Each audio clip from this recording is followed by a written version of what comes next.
Shalom. Terima kasih untuk tim PAW yang sudah mempersiapkan kita untuk masuk ke dalam pemberitaan firman Tuhan. Ya, dan pada pagi hari ini kita masuk dalam tema yang kedua, bicara tentang firman menjadi buku. Ya, firman menjadi buku. Ya, sebetulnya konsep teologi ini nggak ada di dalam kekristenan. Ya, kekristenan percaya bahwa firman itu tidak jadi buku, tapi firman jadi manusia. Firman jadi daging dan diam di antara kita. Yohanes pasal yang pertama. Jadi firman Tuhan yang adalah pikiran Tuhan, logosnya Tuhan, itu dengan Tuhan sama. Maka dari itu jangan heran kalau firman Allah itu juga Allah. Pikiran saya yaitu saya. Kalau saya nulis artikel dan itu menyinggung Pak Budi, maka Pak Budi bisa menuntut saya. Begitu ya. Pencemaran nama baik misalnya, gitu ya. Padahal yang saya curahkan dalam tulisan itu pikiran saya, tetapi yang salah siapa? Saya, betul ya? Karena pikiran, logos, atau diterjemahkan dalam Yohanes pasal 1, firman itu adalah Allah itu sendiri. Karena itu firman tidak diciptakan, tetapi firman adalah pencipta, betul ya? Kejadian pasal 1 berkata, pada mulanya semua itu kosong. Pada mulanya Allah menciptakan langit dan bumi. Dan bagaimana Allah menciptakan? Ayat 3 berkata, berfirmanlah Allah, jadilah terang, lalu terang itu jadi. Dan seterusnya. Artinya Allah menciptakan dengan firman. Jadi firman gak mungkin diciptakan. Firman adalah pencipta. Saya kira jelas. Lalu ngapain kita bicara firman menjadi buku? Memang kalau bicara firman menjadi buku, banyak pertanyaan adalah begini. Kalau dalam konteks kekristenan firman itu menjadi manusia, lalu Alkitab yang kita bawa itu apa? Lalu Anda sebagai pendeta berdiri di depan sini, itu bicara firmannya siapa? Kan biasa ditulis petugas firman Tuhan, gitu ya. Berarti kalau firman Tuhan adalah Yesus Kristus, lalu yang kita baca setiap hari itu apa? Firman Tuhan juga kah? Kalau itu firman Tuhan, kenapa ada firman manusia di situ? Memang ada. Coba kita buka slide-nya. 1 Korintus 7 ayat yang ke-10 berkata, kepada orang-orang yang telah kawin, aku, terus diralat, tidak, bukan aku, tetapi Tuhan. Jadi ini omongannya siapa? Tuhan melalui Paulus. Paulus bilang aku, salah, ini bukan aku, Tuhan yang ngomong. Tuhan berkata bagaimana? Tuhan perintahkan supaya seorang istri tidak boleh menceraikan suaminya. Tapi yang menarik, 2 ayat setelah itu, kepada orang-orang lain aku, bukan Tuhan, katakan. Jadi ini kata-katanya Paulus, jelas Paulus sendiri yang ngomong, ini aku loh, ini dari aku, ini pendapatku, bukan Tuhan. Yang Tuhan yang mana? Ayat 10 tadi. Tapi yang ayat 12 ini bukan Tuhan loh ya, jelas Paulus sendiri ngomong bukan Tuhan. Berarti Alkitab ada kata-katanya Paulus minimal.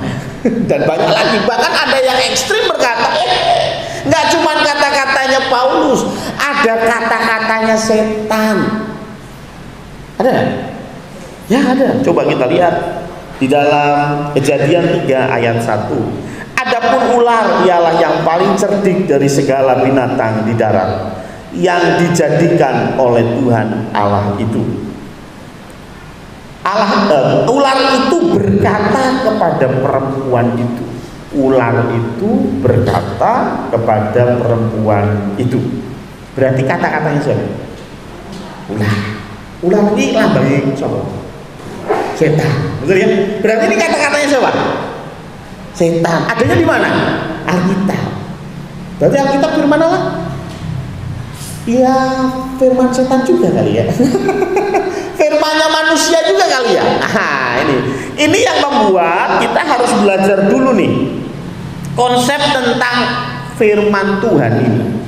Kalau firman Tuhan yang didasarkan adalah pikirannya Tuhan, logosnya Tuhan, Sang Pencipta itu Allah, itu Yesus Kristus. Titik. Tapi kalau bicara kitab suci, 2 Timotius 3 ayat 15 berkata, ingatlah juga bahwa dari kecil engkau sudah mengenal kitab suci. Jadi ini bicara tentang kitab suci. Ayat 16. Apa itu kitab suci? Segala tulisan yang diilhamkan Allah. Jadi konteksnya firman Tuhan, konteksnya Alkitab yang kita punya, itu bukan konteks pikirannya Allah, bukan konteksnya logos Allah. Karena logos Allah pernah jadi manusia, dan itu adalah Yesus Kristus. Allah itu sendiri. Titik. Tapi kalau bicara segala tulisan yang diilhamkan Allah, itu Alkitabmu. Bingung? Kok bisa diilhamkan Allah? Logika sederhana. Anda tahu nggak siapa yang menulis kitab Kejadian? Siapa? Bukan saya, Pak. Iya, salah. Saya tahu, bukan Anda ya. Ya, siapa yang menulis kitab Kejadian? Kitab Kejadian itu ditulis oleh Musa. Musa yang tulis kitab Kejadian.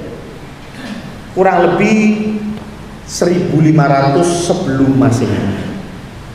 Kalau hitung dari sekarang 3500 tahun yang lalu Musa menulis kitab Kejadian.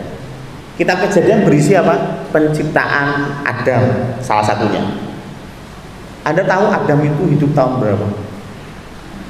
Diperkirakan Adam itu tahun 4000 sebelum Masehi. Jadi Musa itu menulis kejadian yang sudah terjadi 2500 tahun yang lalu. Paham ya? Jadi kalau saya ini nulis tahun 2000, saya itu sedang menulis tahun 500 sebelum Masehi. Saya belum lahir waktu itu, bahkan jauh sebelum saya lahir. Tapi kok bisa Musa menulis? Kalau orang-orang liberal sudah berkata, lah ini buktinya Alkitab itu nggak masuk akal. Bukan nggak masuk akal, nggak masuk akalmu, begitu ya. Ya, dan ini salah satu bentuk apa? Diilhamkan Allah. Musa memang nggak ada pada waktu Tuhan menciptakan Adam dan Hawa, nggak ada, belum lahir. Setuju saya, bahkan rentang waktunya 2500 tahun. Tetapi disitulah bukti diilhamkan Allah.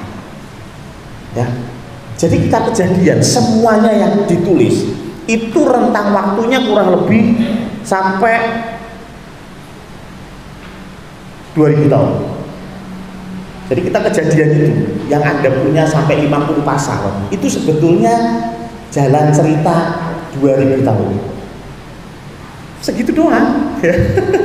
Ya, dari Kejadian 1 sampai Kejadian 50 itu rentang waktu 2000 tahun, dan itu semua yang nulis Musa yang lahir 500 tahun kemudian setelah Yusuf.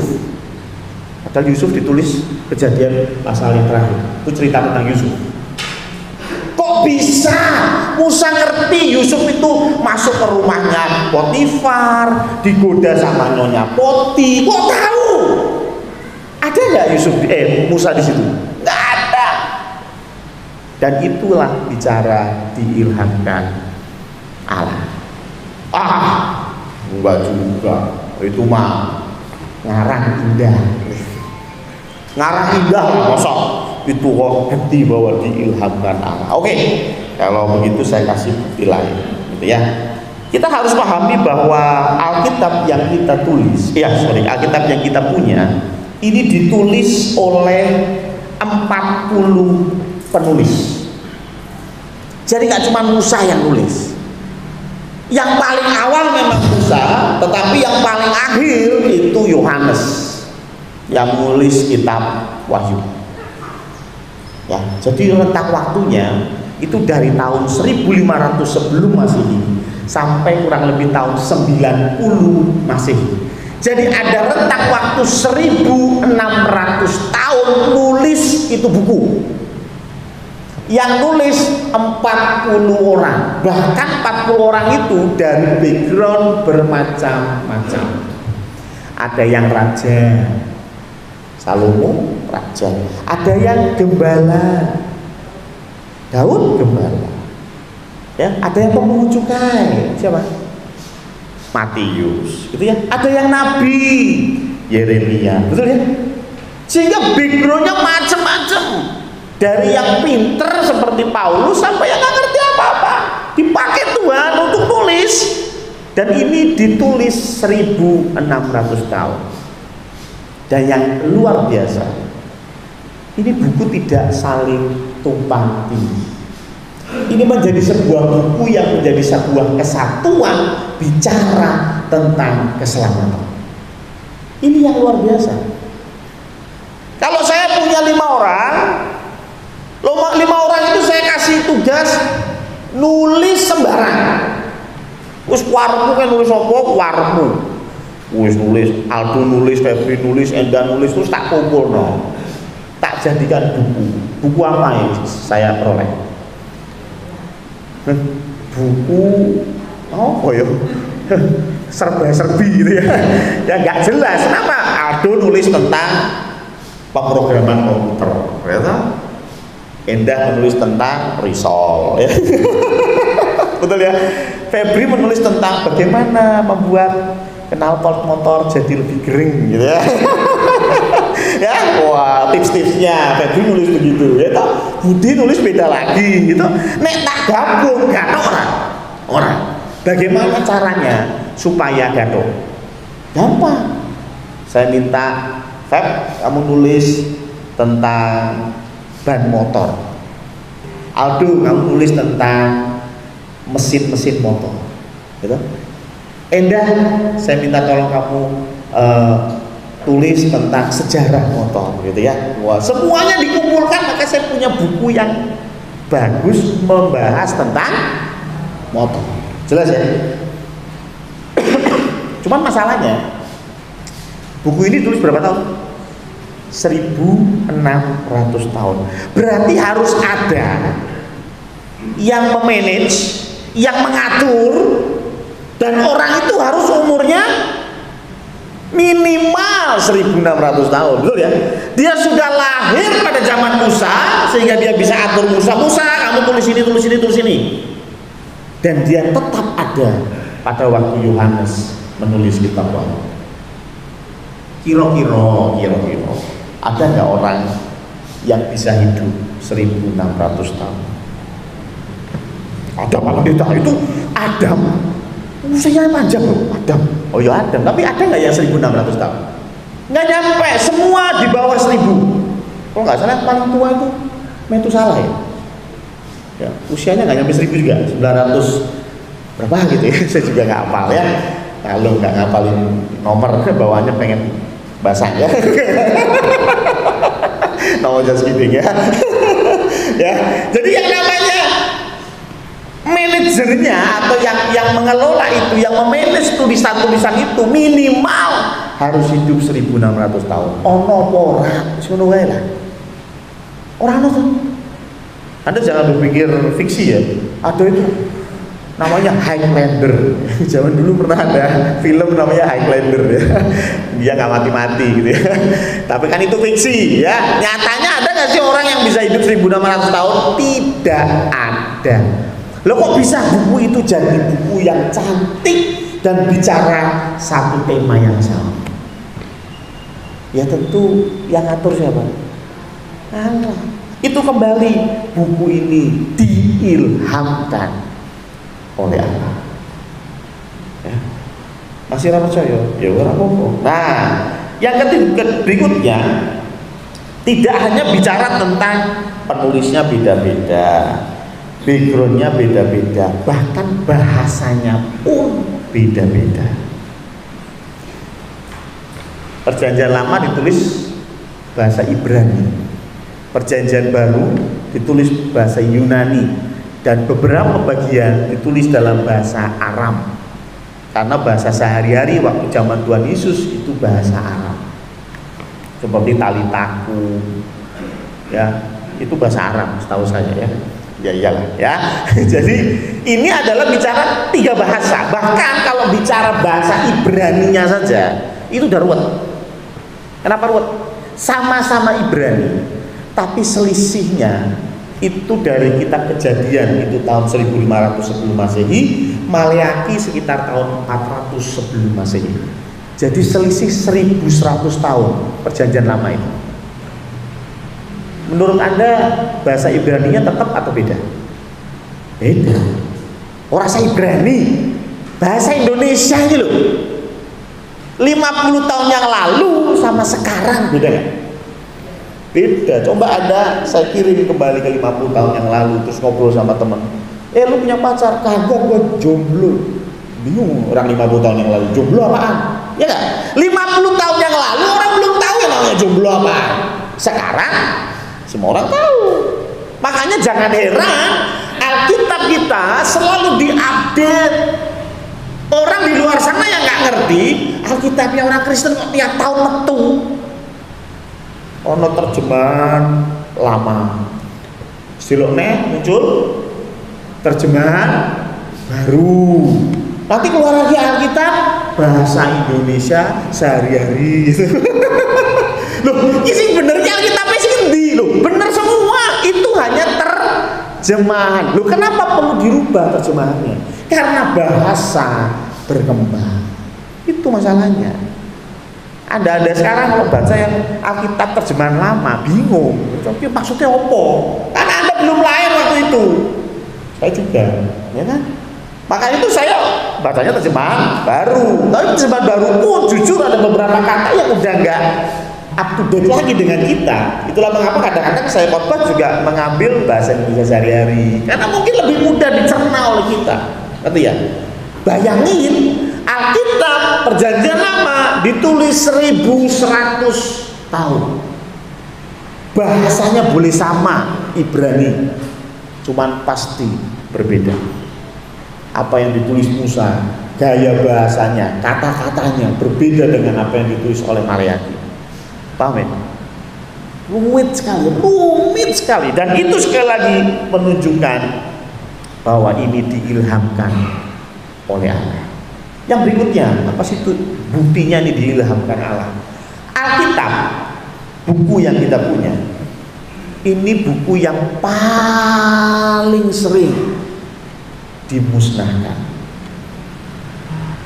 Ya, ini di brandel di berbagai tempat, dibakar, dilarang, dan lain sebagainya. Ada banyak sejarah Anda bisa cari di internet, tapi saya ambil beberapa. Satu, yang pertama, Raja Manasye tahun 697, ada di slide, menyembah dewa Malok, ya sama aja ya, mempersembahkan anak-anak. Ia menghancurkan semua Taurat Musa. Jadi dia menghancurkan semua Taurat Musa kecuali satu buah yang disembunyikan di dinding Bait Allah. 20 tahun setelah kematiannya, Yosia naik tahta. Yosia ini cucunya ya. Yosia menemukan Taurat ini dan rutin membacakannya. Jadi sempat Taurat itu dimusnahkan. Musnah? Enggak. Yang kedua, Antiochus Epiphanes, ini kurang lebih abad kedua, membunuh semua orang yang memiliki kitab suci. Membunuh semua orang yang memiliki kitab suci. Inilah yang mengakibatkan pemberontakan Makabe. Baru saja kaisar ini terbujur mati, kembali terjadi kebangkitan terhadap Taurat atau kitab suci. Ketiga, Kaisar Diocletian tahun 303 Masehi menghancurkan Alkitab. 10 tahun berlalu, Konstantin Agung muncul sebagai Kaisar Roma, mengaku percaya kepada Kristus, pemerintah Roma untuk membaca Alkitab. Ini Tuhan itu kadang-kadang bikin kecandaan gitu ya, bikin bercandaan ya. Tadi kalau yang kita baca yang poin pertama, ini Raja Manasye menghancurkan semua Alkitab. Cucunya malah memperbanyak Alkitab. Dan hal yang ini kembali lagi, Kaisar Diocletian itu dia menghancurkan semua Alkitab. 10 tahun kemudian dia digantikan oleh Konstantin Agung. Dan apa yang dilakukan Konstantin Agung? Bahkan dia menjadi Kristen. Ya, bahkan Konstantin Agung jadi Kristen, ya tentu Alkitab diperbanyak. Itu kayak gimana ya, bercandaan gitu ya. Kemarin nggak boleh Pak, ya sekarang boleh. Yang mana yang benar gitu? Ya, Tuhan itu suka bercanda gitu ya, humoris. Mungkin kalau Tuhan stand up komedi lucu juga ya. 4 ya, rohaniawan abad pertengahan. Ini bahkan rohaniawan itu menghancurkan Alkitab. Rohaniawan abad keempat menempatkan Alkitab dalam daftar kitab yang dicekal. Loh, ini yang ngomong ini orang Kristen, bahkan romo-romo itu mencekal Alkitab. Ini memang politik, karena kalau mereka semua tahu repot. Maka dari itu kalau bisa yang tahu cukup biarawan aja gitu. Yang tahu saya, ya berarti nggak perlu tahu. Nanti saya diaudit ya. Ya, nanti kalau Mbak Novi tahu, saya diaudit. Oh, Pak Pendeta nggak boleh begini. Wah, repot ya. Mendingan Mbak Novi nggak tahu, kalian semua nggak tahu, semua manut aku kan ngono ya. Nah, kurang lebih seperti itu. Jadi biarawan sendiri yang mencekal yang namanya Alkitab. Ya, bahkan dikatakan di sini, Sinode Toulouse melarang siapa saja memiliki Alkitab. Ini sinode, gereja loh. Ya. John Tyndall menerjemahkan ke logat sehari-hari dan diganjar, dibakar hidup-hidup. Josh Huss menyatakan Alkitab sebagai wibawa paling tinggi, juga dibakar hidup-hidup. John Wycliffe menerjemahkan ke dalam bahasa Inggris, tidak jadi dibakar karena meninggal terlebih dahulu, tetapi kemudian mayatnya yang dibakar, abunya dibuang ke sungai. Saking jengkele. Wong wis mati, wis ora apa-apa, mayate tak obongi. Saking jengkele gitu ya. Ini bagaimana orang-orang mau menghapus Alkitab. Yang kelima, Mary, Ratu Inggris, Bloody Mary ya. Ini memerintahkan siapa saja yang memiliki Alkitab akan dibakar.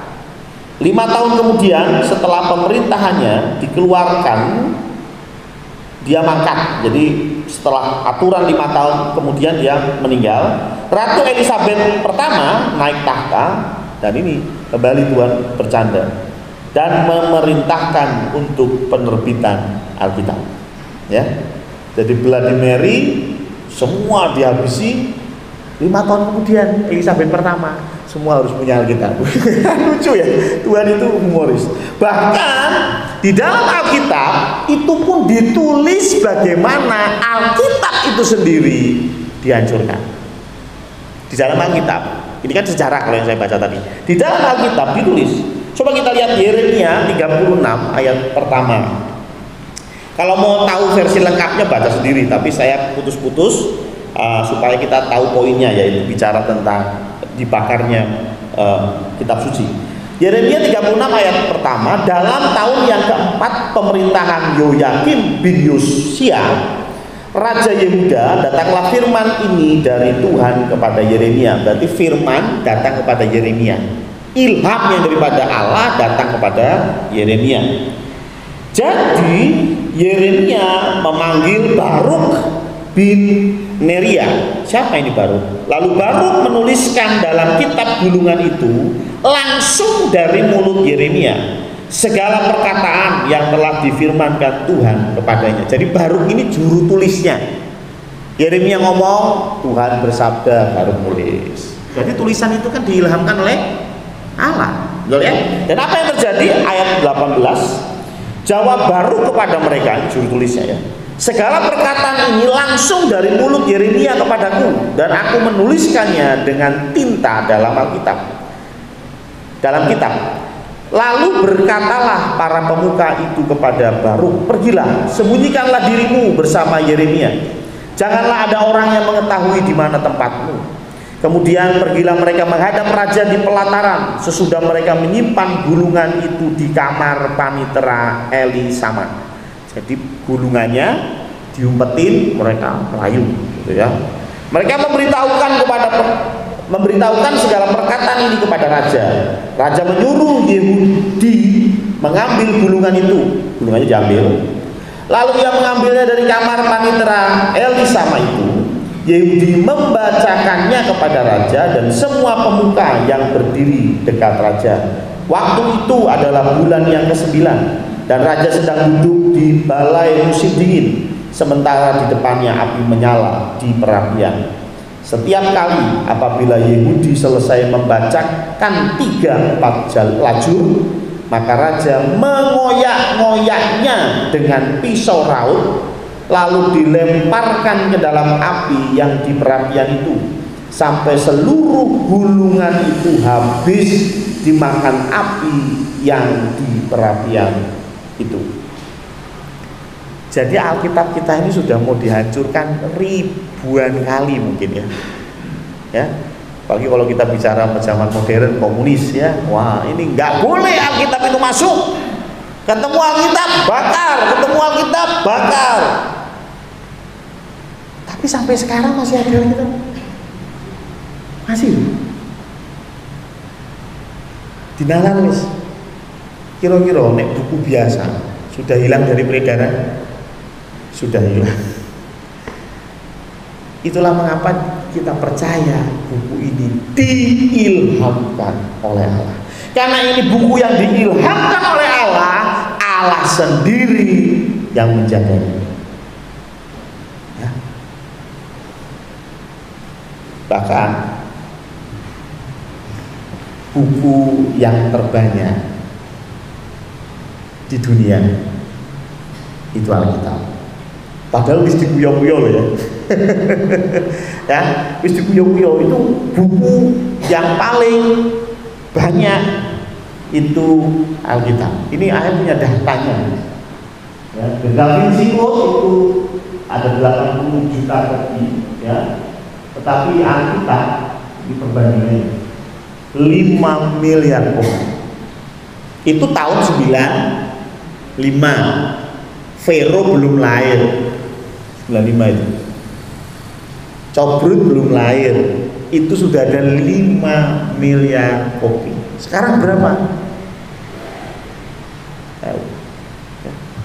Nggak tahu ada berapa banyak. Saya yakin sudah mungkin lebih dari 10 miliar. Ya. Bandingin sama buku-buku bestseller, jauh. Ya. Bahkan Alkitab kita nggak cuma dikuyo-kuyo tadi dalam arti dibakar, bahkan Alkitab kita itu pernah dioncei. Luar biasa.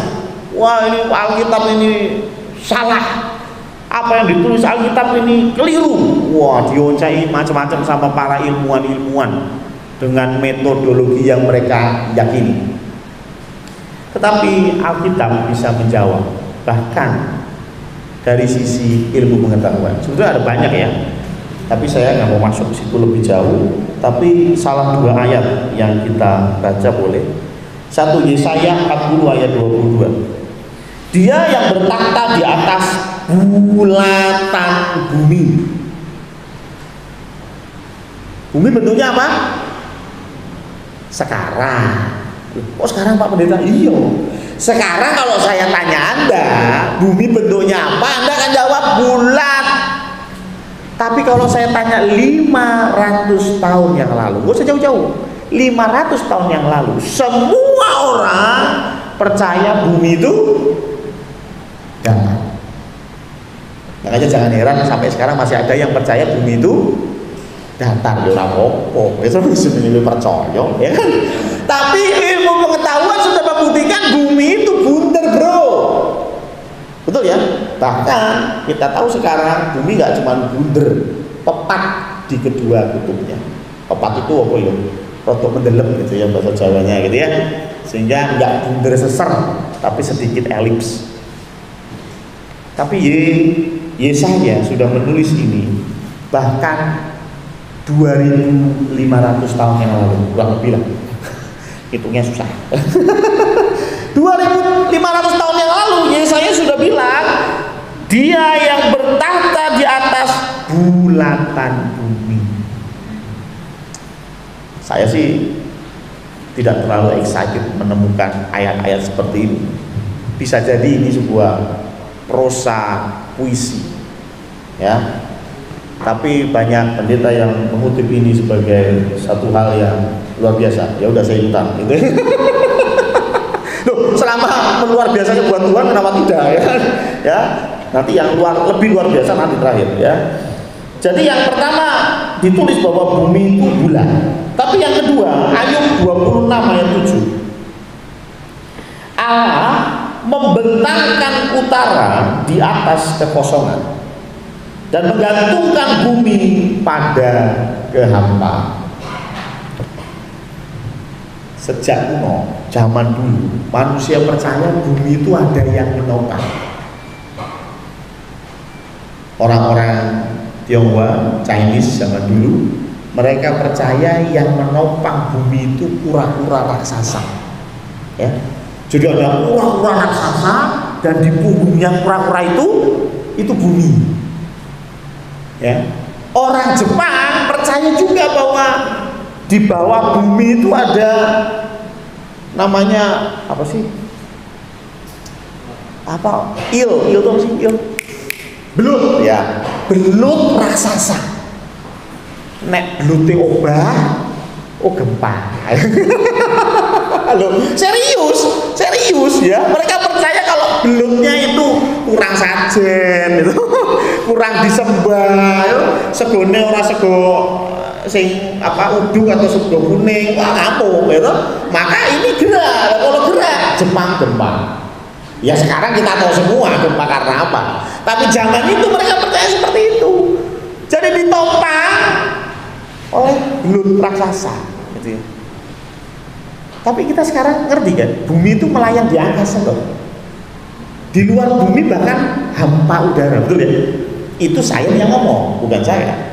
Tetapi rupanya Ayub adalah kitab yang dipercaya pertama kali ditulis. Yang nulis Ayub Musa. Nah, Musa menulis Pentatuk juga, ya, Kejadian dan seterusnya. Bahkan Ayub ini ditulis sebelum Musa menulis Kejadian. Jadi lebih tua lagi ya. Tapi Musa bisa menulis bahwa bumi itu digantung pada kehampaan.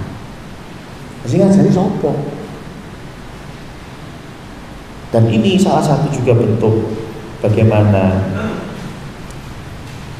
kitab ini bukan kitab biasa. Ini kitab yang diilhamkan oleh Allah. Tapi ada banyak yang sampai hari ini mengatakan kitab kita itu palsu. Kitab kita apa? Palsu. Tapi tidak bisa menunjukkan yang asli. Entah kenapa, ya. Kita tanya Bang Roman, ya. Jadi yang namanya kitab ini diketahui palsu tuh. Kitabnya orang Kristen palsu. Nah, oke. Kalau kita bicara perjanjian lama, kemarin minggu yang lalu saya bicara ya perjanjian lama, perjanjian baru ya. Kalau kita bicara perjanjian lama itu kita mengkopi apa yang agama Yahudi punya. Jadi Alkitab perjanjian lama itu persis plek punyanya agama Yahudi. Bahkan nggak cuma agamanya Yahudi, agama Samaritan itu juga menggunakan Taurat. Jadi kalau kita bilang, kalau ada orang bilang Alkitabnya orang Kristen itu dipalsu. Ya berarti Alkitabnya Yahudi juga dipalsu ya. Berarti Alkitabnya Samaria juga dipalsu karena mereka semua berlandaskan kitab yang sama. Oh enggak Pak Pendeta, beda. Alkitabnya Perjanjian Lama sama Alkitabnya Yahudi beda. Beda urutan dan jumlah kitab. Urutannya beda dan jumlah kitabnya beda. Karena Yahudi itu pakai kitab yang namanya Tanakh. Tanakh itu Taurat, Nevi'im, dan Ketuvim. Taurat ya jelas. Ini urutannya seperti itu. Tanakh itu kan Taurat, jadi Taurat dulu. Ya, Nevi'im itu apa? Nabi-nabi. Nevi itu nabi. Makanya dari Nevi tekan Indonesia jadi nabi gitu ya. Kados tekan Indonesia jadi kudus. Ya, kados itu jadi kudus. Ya, daerah mana ya kudus ya? Dekatnya mati ya. Nah, udah segitu ya. Nah, bicara tentang Tanakh, urutannya pasti Taurat, nabi-nabi, Nevi'im, dan Ketuvim. Ketuvim itu surat-surat, gitu ya. Seperti ada Mazmur di sana, gitu ya. Itu semua masuk ke Ketuvim. Ya, makanya urutannya beda. Lah, kenapa bisa kita nggak urut seperti Yahudi? Ini bicaranya karena ada yang namanya terjemahan Septuaginta. Terjemahan Septuaginta ini terjadi sekitar abad kedua, ya sekitar tahun 200-an di Alexandria, Mesir. Itu Alkitab Perjanjian Lama ya, ini belum ada Perjanjian Baru. Perjanjian Lama diterjemahkan dari bahasa Ibrani ke bahasa Yunani. Pertanyaannya why? Karena 200 tahun sebelum itu, 130 tahun lah sebelum itu, ada yang namanya Alexander Agung. Pernah dengar ya? Alexander the Great. Alexander ini orang Yunani dan dia berkuasa mulai dari Eropa sampai hampir India. Ya, sebetulnya dia mau menyerang India tapi anak buahnya udah kangen sama rumah. Daripada di demo akhirnya pulang. Ya. Dan yang namanya Alexander Agung ini dia menaklukkan banyak kekuasaan dan yang dia tekankan adalah budaya. Jadi semua orang harus mengerti budaya Yunani. Maka di situ ada namanya budaya Helenistik, ya, itu budaya Yunani. Dan itu juga yang membuat bahasa internasional yang pertama, yaitu bahasa Yunani. Jadi orang yang nggak bisa bahasa Yunani itu zaman itu kayak orang nggak terpelajar gitu. Ya kalau sekarang bahasa internasionalnya apa? Inggris ya. Makanya anak-anak kecilnya juga ajarin Inggris. Pintu bahasa Inggrisnya apa? Lawang ya. Ya saya yakin semua tahu pintu bahasa Inggrisnya apa? Apa? Bahasa Inggrisnya pintu door gitu ya. Saya tahu lah floor, semua tahu lah bahasa Inggrisnya floor itu artinya apa, tahu lah ya. Sky is blue gitu ya, kita tahu semua lah, umum ya. Bahkan yang sudah senior pun tahu bahasa begitu ya. Memang mungkin nggak bisa bahasa Inggris secara lancar, tapi paling nggak ngerti frase-frase Inggris. Nah, di dalam konteks Alexander Agung, semua orang akhirnya bisanya bahasa Yunani.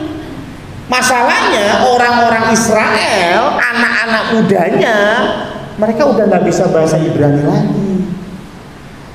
Kayak Anda sekarang, ulangan bahasa Jawa dapat 5, ulangan bahasa Inggris dapat 9. Di mana rasa nasionalismemu, ya kan?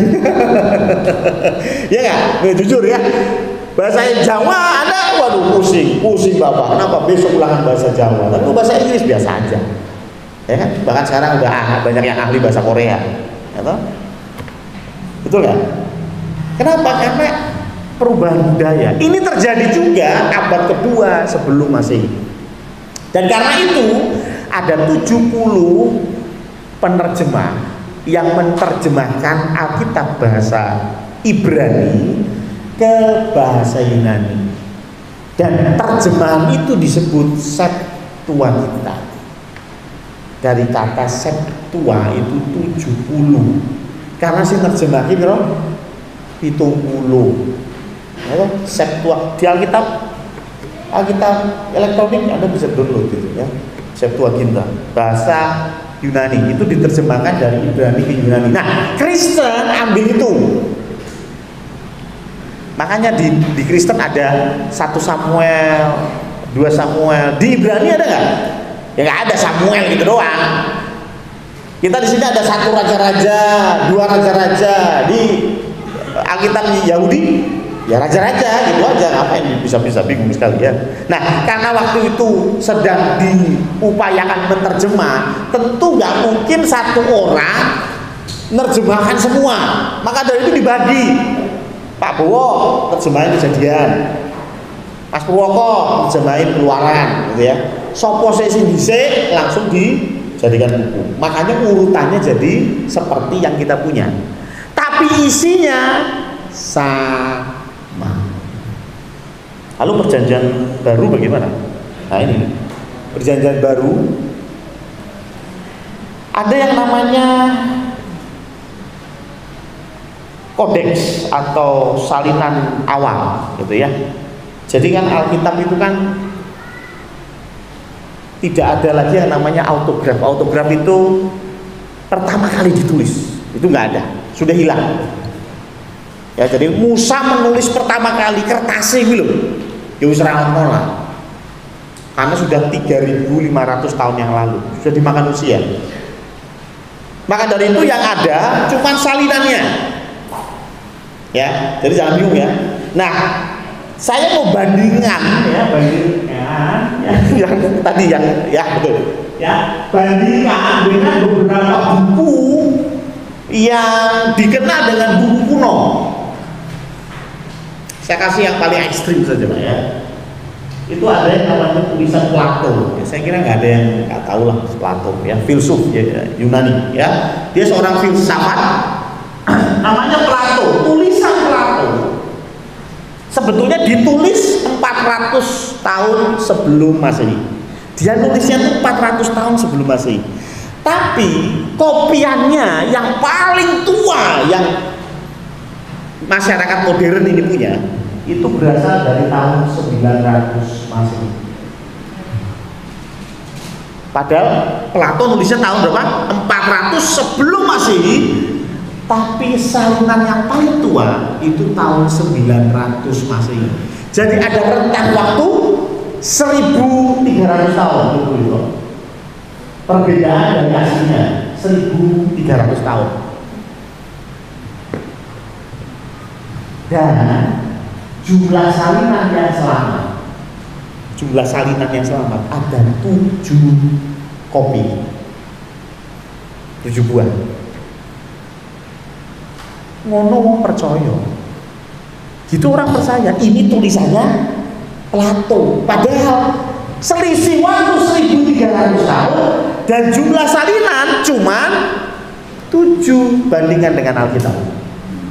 Perjanjian baru itu ditulis tahun 50 sampai tahun 100. Dan yang paling lama, yang paling awal, ya fragmen itu cuilan. Karena sekali lagi kan ini belum tentu. Jadi kalau kita Kejadian ya cuma ada Kejadian pasal 7 sampai pasal 12 gitu ya. Itu pecahannya. Karena yang lain mungkin rusak ya, yang belakangnya juga rusak. Itu fragmen. Ada berapa banyak fragmen? Ada berapa banyak buku? Fragmen yang paling tua, itu kodeks. Fragmen yang paling tua itu ditemukan tahun 114 Masehi. Coba bayangin, padahal tulisnya tahun 100 ya. Jadi kan cuma 14 tahun selisihnya dengan aslinya. Beberapa buku, maksudnya beberapa buku ya mungkin Markus itu ya, yang lainnya nggak ada ya. Hampir lengkap, dan yang lengkap itu tahun 325. Dan yang lebih heboh lagi, berapa jumlah salinan yang selamat? Ada 5.366 salinan. Bandingnya be Plato ngono. Plato piro sing selamat? Itu. Tapi tidak ada satu orang pun yang meragukan ini tulisannya Plato. Aneh kan? Tapi ada bukti 5.366 ditambah lagi selisih perbedaan dari aslinya hanya ada 50 tahun bahkan. Mereka masih ragu, ini tulisannya Matius bener apa enggak? La ilah. Ini tulisannya Paulus bener apa enggak? La ilah. Ya. Ini bukti yang tidak terbantahkan bahwa Alkitab yang kita punya itu asli. Lalu pertanyaannya yang berikutnya adalah, boleh nggak kita pakai Alkitab yang ada di HP? Boleh nggak? Yakin? Boleh. Ada beberapa gereja yang melarang loh. Haram hukumnya pakai Alkitab yang ada di handphone, ya, yang ada di aplikasi. Untuk menjawab ini, kita harus tahu dulu bahwa Alkitab itu sebetulnya bukan langsung jadi buku seperti yang kita punya. Sejarah Alkitab singkat saja. Bahasa Inggrisnya Alkitab apa? Bible. Itu dari mana? Itu dari pelabuhan di kota Syria. Namanya Bublos. Itu nama pelabuhannya. Dan Bublos ini itu banyak diperdagangkan kertas. Ya zaman itu kertas namanya papyrus. Makanya dari papyrus bahasa Inggrisnya jadi paper. Biblos jadi Bible. Ya, dari kata itu. Nah, Alkitab dari mana? Dari bahasa Arab. Nono ale ini bahasa Arab. Ale tuh, gitu. Ale pian. Al mari, enggak lah kacau Anda ya. Al yang ada di depan itu kata sandang ya. Bagi kata-kata bahasa Indonesia itu sang ya. Ada raja tapi ada sang raja, betul ya. Ada guru tapi ada sang guru gitu ya. Itu kata sandang. Nah, kitab itu buku. Al itu tadi sang ya, yang lebih daripada buku yang lain. Makanya disebut Alkitab. Tapi itu bahasa Arab. Bahasa Inggris enggak Alkitab. Ngomong bahasa Inggris, do you have Alkitab? Oh ya. ya ditanya ya harusnya Bible gitu ya. Nah, Alkitab itu bahasa Arab, tapi Bublos tadi awalnya dan jadi Bible bicara tentang bahasa Inggris. Nah, pertama kali kitab itu ditulis di mana? Anda tahu nggak? Kebudayaan kuno selalu menulis huruf dari atas ke bawah atau kanan ke kiri apa kiri ke kanan? Kalau kita kiri ke kanan ya. Kalau kebudayaan kuno kanan ke kiri. Perhatikan tulisan Jepang, tulisan Cina, tulisan Arab, tulisan Ibrani, semua dari kanan ke kiri atau atas ke bawah. Pertanyaannya, kenapa? Daripada lama jawabnya, saya jawab sendiri ya. Itu sederhana, karena apa? Zaman itu mereka memahat. Memahat itu gampangnya gimana? Begini. Begini. Tapi kalau pakai tinta begini, apa yang terjadi? Tintanya bleber, setuju? Kalau begini tintanya udah garing, gitu. Maka dari itu kebudayaan yang lebih modern pakai tinta, mereka pasti tulisannya dari kiri ke kanan. Tapi kalau zaman dulu dipahat, itu terbukti. Keluaran 24 ayat 12. Tuhan berfirman kepada Musa, naiklah menghadap aku ke atas gunung dan tinggallah di sana. Maka aku akan memberikan kepadamu loh batu. Batu ada pahatannya tulisan, yaitu perintah Allah, yakni hukum dan perintah yang telah kutuliskan untuk diajarkan kepada mereka. Keluaran 34 ayat 1 juga bersama, pahatlah 2 loh batu. Dipahat. Maka itu lebih mudah dari kanan ke kiri. Tapi ada juga teknik lain, yaitu pakai batu bata. Ya, pakai tanah liat sebelum dibakar ditulis dulu. Tulis ya, bisa pakai batang kayu atau apa. Setelah ditulis, dibakar, maka ini nggak akan hilang. Cuman masalahnya itu kan berat ya. Ya berat ya. Jadi Alkitab zaman awal begitu, loh batu loh ya, loh batu. Kalau Anda mau, wah ini tidak sesuai Alkitab nih, HP, kita harus kembali ke zaman Alkitab, kuno atu, bawaan batu ya, karena memang zaman dulu pakainya batu. Terus kemudian sedikit maju, Yohanes 2 ayat 9, aku melihat sesungguhnya ada tangan yang terulur kepadaku dan sungguh dipegangnya sebuah gulungan kitab. Jadi setelah itu baru ada gulungan kitab. Ini pakainya kertas zaman dulu dari papirus tanaman atau dari kulit binatang yang ditipisin gitu ya. Dan itu jadi kertas, gulungan kitab. Ibrani 10 ayat 7 juga gulungan kitab. Ya. Wahyu 5 ayat 1, gulungan kitab yang ditulis sebelah dalam dan sebelah luar. Nek saiki ngomongnya wola wale. Mas tolong difotokopi wola wale. Berarti sebelah dalam itu difotokopi, sebelah luar juga difotokopi ya. Bahkan juga ada 2 Timotius 4 ayat 13 yang disebut dengan perkamen. Nah, ya itu ada gambarnya nih. Paulus ini perkamen. Tadi sudah ada yang gulungan belum? Nah, ya ini gulungan. Bahkan kalau yang itu ada hitam-hitamnya, itu materai. Jadi gulungan ini nggak akan bisa dibuka, ada passwordnya gitu. Ya zaman sekarang begitu ya, buka PDF ada passwordnya. Gitu ya. Zaman itu ada meterainya, makanya di kitab Wahyu ada gulungan kitab yang dimeteraikan oleh anak domba. Nah ini kayak begini. Ya, gulungan itu ada kayunya untuk menggulung ya, dan itu ada meterainya. Nah kemudian perkamen, coba ada gambarnya. Nah kalau perkamen itu cuma lembaran aja gitu. Ya, dan rupanya di dalam Alkitab juga ditulis 2 Timotius 4 ayat 13. Jika engkau kemari bawa juga jubah yang kutinggalkan di Troas di rumah Karpus dan juga kitab-kitabku terutama perkamen itu. Jadi tulisan yang diilhamkan Allah itu ditulis di dalam perkamen. Ya, mereka menulisnya dalam pena dan tinta. Ya, Yeremia 17 ayat 1. Ya, tertulis dengan pena besi. Ya, Yeremia 36 ayat 18, tinta dalam kitab. Ya, 3 Yohanes 1 ayat 13. Aku tidak mau menulis kepadamu dengan tinta dan pena. Ya, jadi itu masih bentuknya sendiri-sendiri. Kemudian baru muncul namanya kodeks.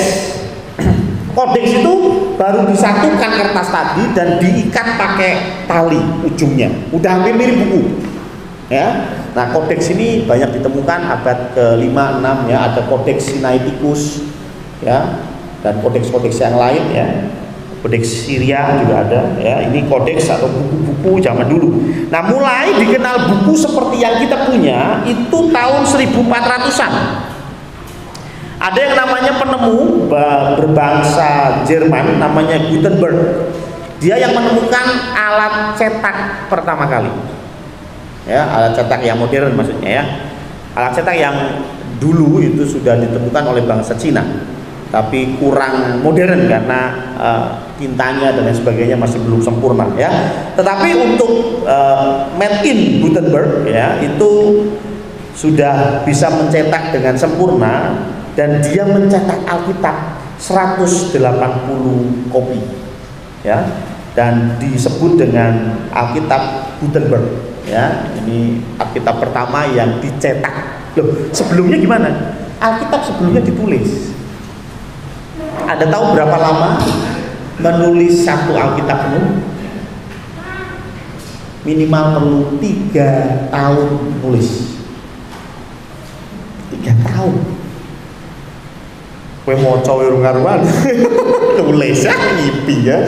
Nulis itu 3 tahun, butuh 3 tahun untuk satu Alkitab. Maka dari itu Alkitab ini harganya mahal. Zaman dulu sebelum Gutenberg ini menciptakan mesin cetak, mahal. Gak semua orang punya Alkitab. Harganya berapa? Oke lah kira-kira lah ya, kira-kira kita ngupayi wong sedino 100.000. Ya gampangnya, gitu. Berarti kan 3 tahun itu kan 1000 hari gampangnya. Berarti harga Alkitab berapa? 1000 dikali 100.000. Kurang lebih satu Alkitab itu harganya 100 juta. Hampir sama dengan harga mobil kalian. Betul? Alkitab. Kowe dijai gratis ora gelem lho. Bangetan gitu. Zaman dulu orang harus spend uang 100 juta untuk dapat satu Alkitab. Makanya Alkitab zaman dulu yang punya cuma rohaniawan. Ya. Makanya setelah ada revolusi mesin cetak tahun 1400-an, tidak lama setelah itu ada seorang Romo yang datang ke gereja dan menempelkan protesnya kepada gereja. Tahun 1517 bulan Oktober, dan disitulah muncul aliran Kristen Protestan. Kenapa selisihnya 100 tahun? Ya karena ada evolusi ini, revolusi industri ini, semua orang jadi bisa baca Alkitab. Mereka lihat, ternyata salah itu. Wah, kita pernah ngomong ini. Salah. Lah, protes ya. Itulah mengapa kita disebut sebagai Protestan. Berarti boleh nggak pakai aplikasi? Boleh. Bukankah Alkitab sudah berubah juga? Dari loh batu, gulungan, kodeks, yang terakhir buku, dan sekarang kita punya dalam bentuk digital. Boleh berubah. Tapi kan katanya firman Allah itu tidak berubah. Dulu, sekarang, dan selama-lamanya. Piye jawabnya? Sing ora berubah isinya. Betul? Terjemahan boleh berubah, bentuknya boleh berubah, medianya boleh berubah, tetapi isinya dulu, sekarang, sampai selama-lamanya tidak akan berubah. Dan apa sih isi kitab yang kita punya? Tadi saya udah kasih tahu ya cluenya. Saya nggak gitu excited ketika menemukan bumi itu disebut bulatan di dalam Alkitab. Dan terkadang maaf, itu jadi seperti mulai menyerang agama lain. Alkitabku ora ditulis ngono kok, Alkitabku ditulis lu sangaraku. Bapak dhewe iki sangar-sangaran. Tetapi yang firman Tuhan bilang, bisa nggak kembali ke 1 Timotius tadi? Firman Tuhan bilang bahwa apa yang diilhamkan, 1 Timotius 3 ayat 15 dan 16 tadi ya. Ingatlah juga bahwa dari kecil engkau sudah mengenal kitab suci yang dapat memberi hikmat kepadamu dan menuntun engkau kepada keselamatan oleh iman kepada Kristus Yesus. Jadi Alkitab itu gunanya untuk memberikan kita hikmat dan menuntun kita kepada keselamatan. Makanya saya pernah bilang, kalau Anda mau belajar matematika, pinter matematika, yo wacono buku matematika. Ngono lho. Kalau Anda pengen pinter kedokteran, ya bacalah buku-buku ilmu kedokteran. Bapak Ibu Saudara sekalian, mari kita akan buka warta kita, baik itu yang ada di dalam warta cetak maupun ada di dalam gadget kita masing-masing. Kita akan mengikuti kegiatan sepekan. Meskipun bulan ini masih banyak yang belum beraktivitas, monggo kita akan simak bersama-sama. Mulai dari hari Minggu, ya, Minggu 12 September 2021 jam 3 sore, anak-anak Genji ibadah masih sudah offline. Pujian dilayani oleh Saudari Veronica, musik oleh Saudara Radian, Saudari Intan, Saudara Pablo dan Saudara Pepian. Mari kita yang memiliki anak-anak remaja, kita ingatkan, kita dorong mereka untuk kita bisa kembali beribadah. Biarlah iman mereka semakin tumbuh di dalam Tuhan sehingga mereka tidak terhilang.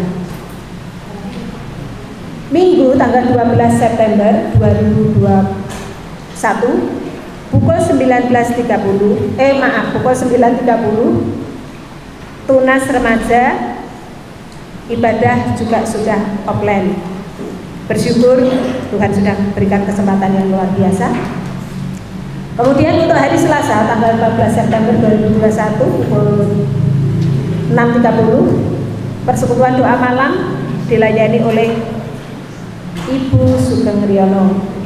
Untuk hari Rabu kita ada pendalaman Alkitab yang biasanya disiarkan secara live, tapi untuk Rabu besok jadi ya tetap online, mungkin tidak secara live ya, namun biarlah ini juga tidak mengurangi berkat kita yang akan kita terima dari Tuhan. Pembicara tetap yaitu Pendeta Samuel. Untuk hari Kamis masih diliburkan. Untuk hari Jumat KPK juga masih online, pembicara Penetua Paulus Sumarno. Untuk hari Sabtu masih diliburkan sementara. Bapak Ibu bisa melihat warta keuangan, keuangan laporan kas pembangunan sampai dengan 11 September.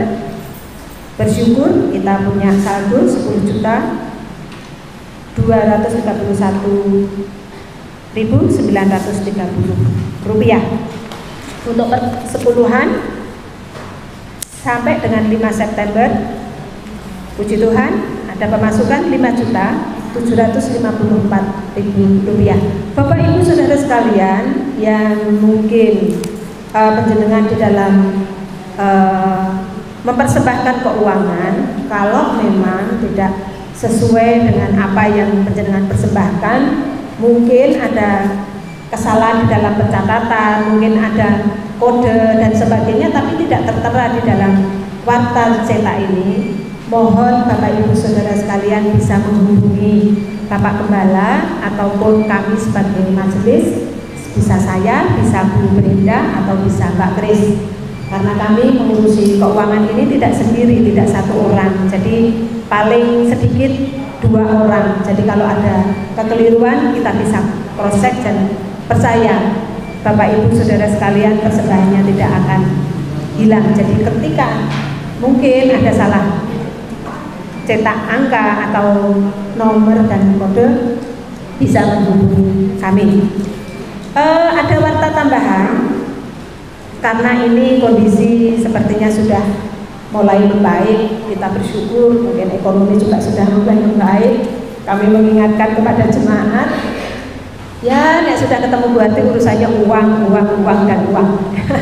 Jadi Bapak Ibu Saudara yang mengikuti anggota 1 koperasi dan Peldia yang merasa tidak pernah ditagih oleh pengurus, maafkan kami ya sebagai pengurus, mungkin karena satu pengurusnya banyak kerjaan, repot sehingga tidak bisa menagih penjenengan. Yang kedua, karena itu tadi, karena kasih, begitu mengasihi penjenengan sehingga tidak tega untuk nagih. Alasan aja berarti kayak gitu ya. Mohon menghubungi kami, Peldia bisa menghubungi Mas Firman, Mbak Ari, kemudian Ibu Gunawan, Bapak Sugeng Riono, atau saya sebagai majelis yang membawa bidang itu. Koperasi bisa menghubungi saya, bisa menghubungi Bu Sugeng, karena itu dua-duanya di bawah kemajelisan saya. Jadi maaf kalau saya ikut ngoyak-ngoyak, jadi biar penjenengan juga tidak merasa nanti bayarnya kok banyak banget kayak gitu, karena yang sekali lagi kami minta maaf sebagai pengurus, mungkin karena keadaan yang ada sehingga kami tidak bisa belum bisa aktif untuk mengurusi hal-hal itu. Namun pada pagi hari ini saya sampaikan ke penjenengan semua, monggo silakan menghubungi kami yang merasa belum pernah ditagih, kok aku belum bayar ya, kayak gitu. Jadi pagi hari ini kami mengingatkan panjenengan semua.